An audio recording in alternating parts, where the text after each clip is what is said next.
Sa game na to guys ay may nakakampi akong 4 na random Bisaya. At dahil Bisaya din ako kaya nagtanong ako kung taga saan sila. Butterflies born by thy wish. At sumagot naman si S4 ng taga South Cotabato daw siya. At si S3 naman ay sa Cebu. Kaya dito sinabi ko rin na taga Cebu rin ako.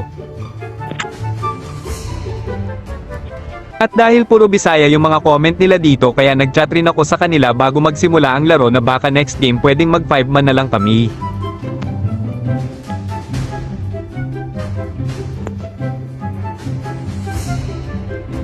At ang sagot naman nila ay try kung manalo yung isa naman depende.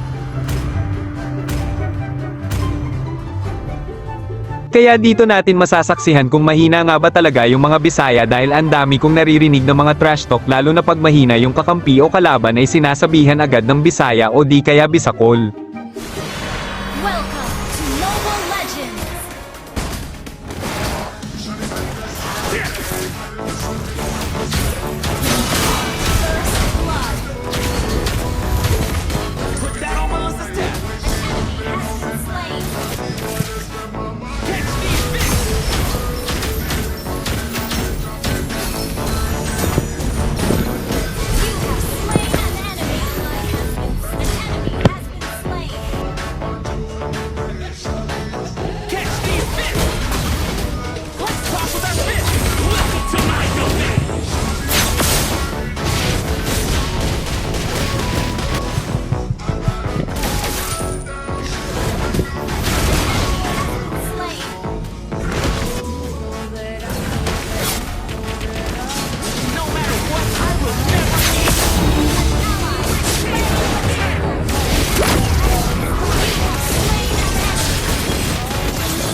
What? I will never yield! Welcome to my You have slain an enemy.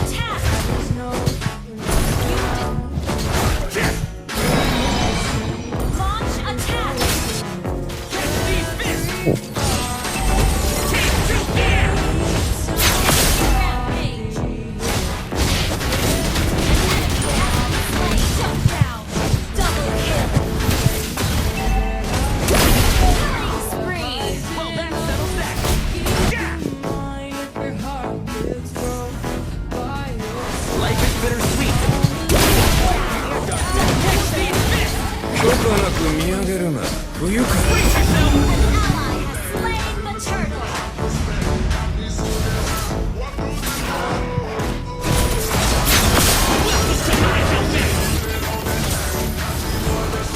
Your team destroyed a turret! Team destroyed a turret!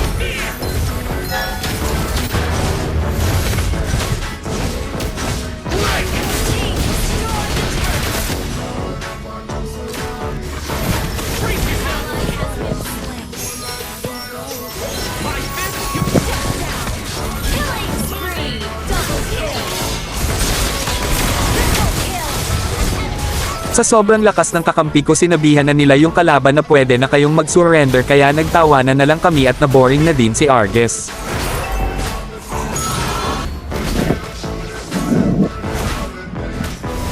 Take two here!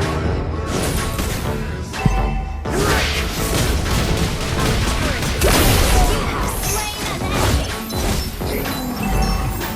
An enemy has been slain!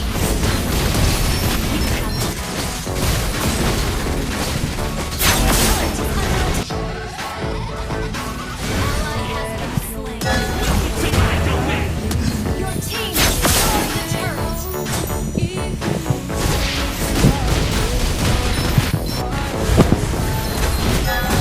Akala ko ba basta Bisaya mahina ba't parang di naman pinagpawisan yung mga kakampi ko sa laro hahaha. Kaya panoorin yung mga idolo ang part 2 kung saan nag 5 man na kami dahil doon na talaga masasagot kung talagang mahina ba talaga mga Bisaya o di kaya mayabang lang yung mga kumakain ng pagpag na nakatira sa squatter.